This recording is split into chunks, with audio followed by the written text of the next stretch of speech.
online.com and CitiBusinessNews.com.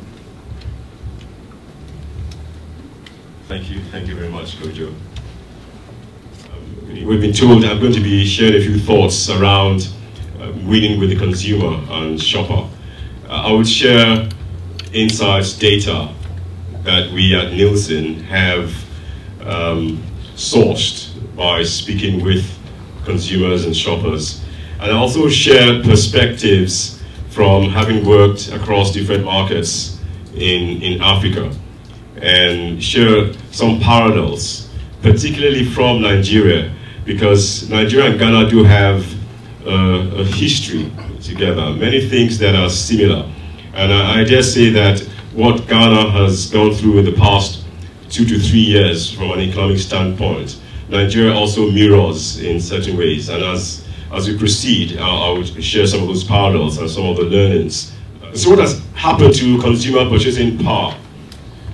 The implication is there's been an erosion of the consumer disposable income. As a result of the power crisis, we've seen reduced productivity, there has been layoffs, there's been an increase in VAT on petroleum from 15% to 17.5%. There's been the removal of fuel and utility subsidies 7 times in fuel price since 2014. We've seen the depreciation and also the devaluation of the cedi versus the US dollar, 48% decline in 2014, 16% in 2015. We've seen the cost of utility going up, power, 9.7% increase, 12% increase in 2014, and 2.6% in 2015. A similar situation for water, 6.8%, and 6.1% in the course of 2014, and a low 1% increase in 2015. And inflation rose in the past 24 months from 13.8% to 17.7%, and the latest figure as of April is up to about 19%. Now that's significant impact because wages have not increased correspondingly as inflation.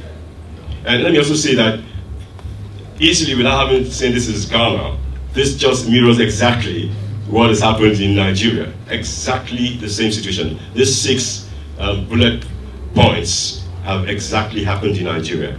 So we have seen impact across. And in visiting some of the companies during the course of this week in Ghana, we're also seeing the impact of what's going on in Nigeria impacting upon companies in Ghana who source products from Nigeria.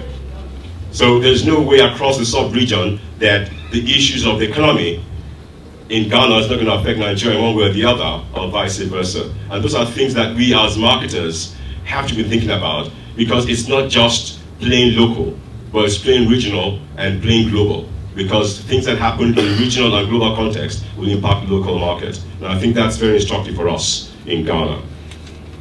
What's the 2016 outlook? We expect that utility tariffs will remain high. We've seen an increase already in electricity tariffs, 59% the beginning of the year, water at 67% increase after the relative stability that occurred in the 4th quarter of last year. There's been improved power supply, and that's important. The fuel increase in January 2016 of 27%, and in March 2016 of 5%. The exchange rate has stabilized, and that's a good thing. It's positive, and that ultimately will have an impact in terms of a stable inflation rate.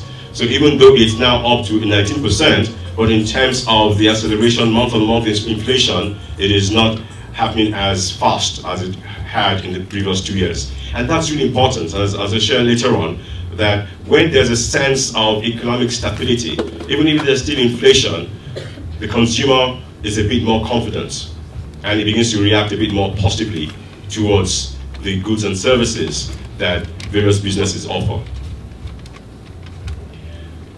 And that links into this slide in terms of the cash outlay for Ghanaians. The basket for Ghana is actually one of the highest across sub-Saharan Africa. And And just to explain how that is, so typically you're talking about a basket that contains white bread, rice, chicken, tomatoes, potatoes, and some of the basic essentials. And Ghana, cost of that basket is at $27.5. When you compare to a country like Uganda, which is just about $11, you see that that is significant. And in fact, comparing to Nigeria, that basket, Nigeria's basket is $21. So the consumer in Ghana is being hit by higher costs in terms of baskets. So I'll just run, for those who are listening, the most affordable basket price in Africa is Uganda at about $11. Lesotho is at $14.7. Swaziland at about $15. Kenya is at about $15, and South Africa is also at about $15. The least affordable basket is South Sudan at $38.6, Angola at $33.57, the Democratic Republic of Congo is at $28.8, Ghana is at $27.5, and then followed by Cote d'Ivoire at $24.5. So the consumer in Ghana has a greater challenge in terms of issues around affordability. And that's something that, again, I will speak to a bit more later on.